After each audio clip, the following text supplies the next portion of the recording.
American দাদার দোকানে এইসব কি মিশাতে গিয়ে ধরা পড়ে গেল। আর কিছু হেটার্সদের আজকে যোগ্য জবাব দেবো, তার জন্য পুরোপুরি ভিডিওটি স্কিপ না করে দেখতে থাকো। তাহলে চলো ভিডিওটি শুরু করা যাক। Hello guys, welcome back to my channel দারচিনি। আজকে আমি চলে গেছিলাম আমেরিকান দাদার নতুন দোকান ওপেনিং হয়েছে হাবড়াতে, সেখানে। না আমি কোনো ফুড ব্লগার নই, তার জন্য তোমরা কিন্তু জেনুইনলি জানতে পারবে আমেরিকান দাদার দোকানের বিরিয়ানিটা আসলে কেমন। দোকানের ডেকোরেশনটা তো দারুণ করেছে, কিন্তু এই ডেকোরেশন দেখে মন ভোলালে চলবে না বস। নিজের টাকা দিয়ে বিরিয়ানি খেতে এসেছি, তাই জেনুইন রিভিউ তো দেবই। দোকানে এসে দাঁড়াতেই দেখি নতুন হাঁড়ি কাটা হচ্ছে, তার জন্য কিন্তু তোমরা পুরোপুরি ভালোভাবে দেখতে পারবে যে কি কি করা হচ্ছে। দোকানের ভেতরে এক জায়গায় লেখা ছিল যে আর্মিদের জন্য কিন্তু হাফ দামে বিরিয়ানি দেওয়া হয়, কিন্তু আমি এখানে এসে শুনেছি আগে এই জিনিসটা কিন্তু লেখা ছিল যে আর্মিদের জন্য সম্পূর্ণ ফ্রিতে, কিন্তু এখন জানি না কেন দামটা বাড়িয়ে দিয়েছে। তারপরে আসি বিরিয়ানির কোয়ালিটির ওপরে।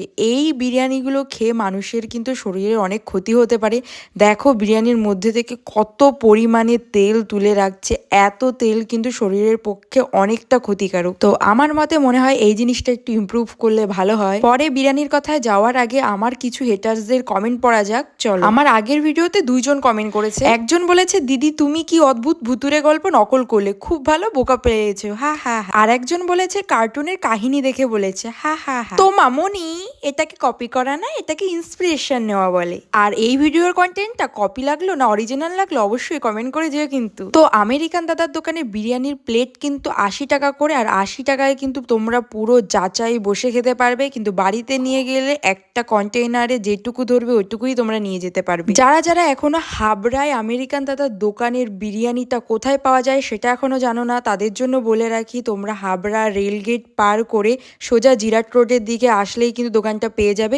এই যে রোডটা দেখছো এটা কিন্তু হাবড়া রেলগেটের দিকে পড়ে, তাই যারা যারা এখনো পর্যন্ত আসোনি তারা তাড়াতাড়ি চলে আসো। আমি কিন্তু আমার জন্য অর্ডার দিয়ে দিয়েছি একটা চিকেন বিরিয়ানি, তো চলো এটাকে নিয়ে বাড়ি যাওয়া যায়। তো ফাইনালি আমার হাতে চলে এসেছে আমেরিকান দাদার দোকানের বিরিয়ানি, চলো এটাকে ওপেন করে দেখা যাক। তো ওপেন করা মাত্রই বেরিয়েছে একটা স্যালাডের প্যাকেট, যেটা সব বিরিয়ানির দোকানে দেয়, আর আমেরিকান দাদার নামটা কিন্তু বিরিয়ানির কৌটোর উপরে লেখা আছে, আর ভারীও কিন্তু মোটামুটি ভালোই। এতক্ষণ তো প্যাকেজিং থেকে শুরু করে সমস্ত কিছুই ঠিক ছিল, এবারে এই বিরিয়ানিটাকে একটা প্লেটে ঢেলে এর মধ্যে থেকে কি কি বেরায় চলো দেখা যাক। প্রথমেই বেরিয়েছে এর মধ্যে থেকে একটা বড় সাইজের আলু, সাইজটা কিন্তু মোটামুটি ভালোই বড় ছিল। এরপরে এর মধ্যে থেকে বেরিয়েছে চিকেন, বিরিয়ানির মেন চিকেন, এই সাইজটা দেখে আমার মনটা খুবই খুশি হয়ে গেছিলো। এরপরে দেখি যে আর একটা চিকেনের পিস, যেটা দেখে আমার মনটা খুবই খুশি হয়ে গেছিলো।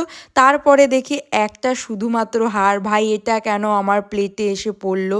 তো যাই হোক, এই দুটো চিকেনের রহস্যটা কিন্তু আমি লাস্টে তোমাদেরকে বলবো, তার আগে চলো বিরিয়ানিটা টেস্ট করে দেখা যায়। ভাই বিরিয়ানিটা খেয়ে তো আমার ওকে ওকে লাগছিল, অতটাও ভালো লাগছিল না, বাট বিরিয়ানির কোয়ান্টিটি যা আছে একজনের তো পুরোপুরি ভালোভাবে হয়েই যাবে। আমি ভাই বিরিয়ানিতে ডিম খুঁজছিলাম, সেটা আমি খুঁজে পাইনি। আর এদিকে যে বলেছিলাম চিকেনের রহস্যটা, যেখানে দুটো চিকেন দিয়েছে, তো ভেবেছিলাম দুটো চিকেন দিয়েছে, কিন্তু না, একটাই চিকেন ছিল যেটা ভেঙে দুটো হয়ে গেছে, ওই জন্য আমার মনটা খুশি হয়ে গেছিলো।